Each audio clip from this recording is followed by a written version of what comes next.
اس کی وہ روایت جو اس کی بدعت کے اوپر دعوت دیتی ہے اس کی روایت قابل قبول ہوتی؟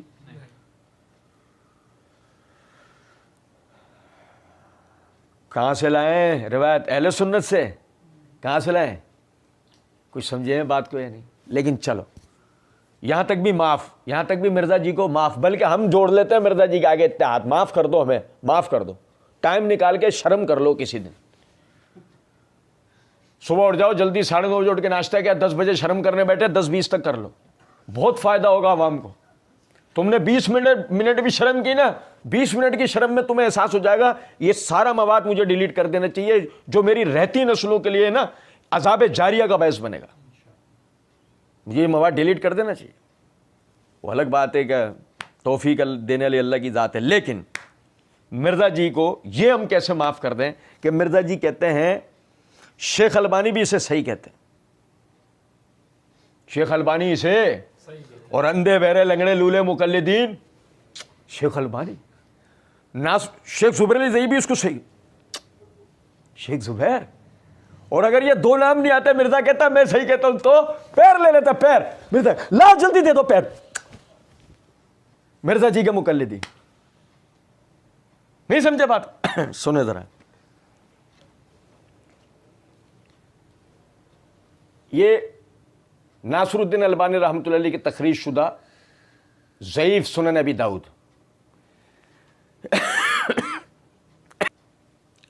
یہ اس کے باب من جہر بہا, یہ باب دیکھ لیجئے, اس میں یہ حدیث نمبر ہے 306. ناصر الدین البانی رحمۃ اللہ علیہ کی تخریج میں یہ روایت ہے 306. وعن ابن عباس قال قلت لعثمان بن عفان ما حملکم ان امدتم الی برات وهي من المعین والی, یعنی پوری روایت. ناصر الدین البانی کہتے ہیں وسندہ ضعیف, سند فیہ راو ضعیف, اس میں راوی ضعیف موجود ہے. وفی الحدیث نکارۃ, متن میں نکارت ہے, سند ضعیف ہے, متن میں نکارت ہے. 2 طرفہ روایت کے وہ ضعیف ہونا بیان کر رہے ہیں, اور یہ ان کے نام سے کیا کہہ رہا ہے؟ کیا دجال اور کذاب آدمی ہے یار, آپ اندازہ. اور آپ یقین کریں شیخ زبیر رحمۃ اللہ علیہ کی تخریج شدہ مشکات اس وقت ہمارے ہاتھ میں نہیں ہے, میں پوری بصیرت کے ساتھ یہ بات کہتا ہوں, شیخ زبیر نے بھی اس روایت کو ضعیف قرار دیا ہوگا, اصولی طور پہ روایت ضعیف ہے.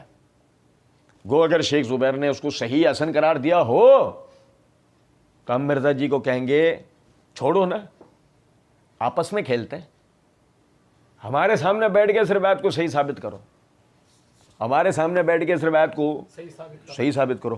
اور چلو تم سے دی اینڈ کر دیتے ہیں. کیا کرتے ہیں تم سے؟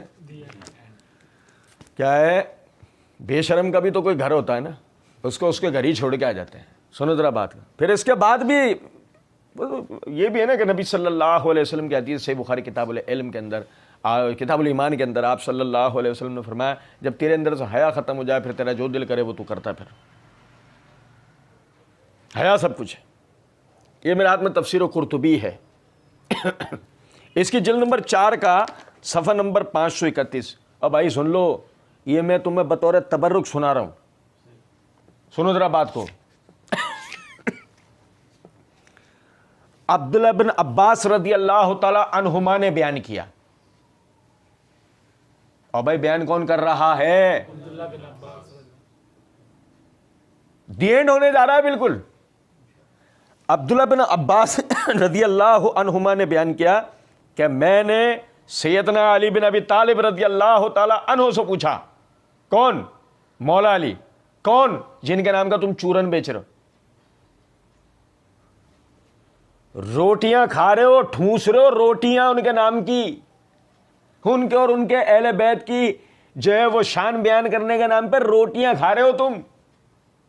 نہیں سمجھے؟ سیدنا علی بن ابی طالب رضی اللہ تعالیٰ عنہ سے میں نے پوچھا سورہ برات میں بسم اللہ الرحمن الرحیم کیوں نہیں لکھی گئی؟ تو انہوں نے فرمایا کیونکہ بسم اللہ الرحمن الرحیم امان ہے, اور سورہ برات تلوار کے ساتھ نازل ہوئی ہے, اس میں امان نہیں ہے. اب سیدنا علی کہہ رہے ہیں اس میں بسم اللہ الرحمن الرحیم نہیں ہے, تو لکھنے نہ لکھنے کا سوال کیا پیدا ہوتا ہے؟ کچھ بات آ رہی ہے سمجھ میں یا نہیں؟ آپ مکاری دیکھیں کہ روایت سورہ برات کے مسئلے پہ آپ عثمان رضی اللہ عنہ کی روایت کی طرف چلے گئے, یہاں وہ جو اہل بیت کے گھرانے سے علم آ رہا ہے وہ کہاں چلی گئی باتیں, کہ علم کہاں سے آ رہا ہے, اہل بیت کے گھرانے سے, وہ کہاں چلی گئی وہ ساری باتیں, یہاں نہیں لیا آپ نے سیدنا علی والی روایت نہیں لے لی, ایک بات ہے. اب پھر سیدنا عثمان کے حوالے سے روایت پڑھی ضعیف, اور پھر اس پہ سونے پہ سہاگا روایت کے اندر آپ پورے الفاظ نہیں پڑھے, پھر اس پر مزید آپ نے ہماری جان پہ احسان کیا کہ ناصر الدین البانی کے نام سے جھوٹ بول دیا.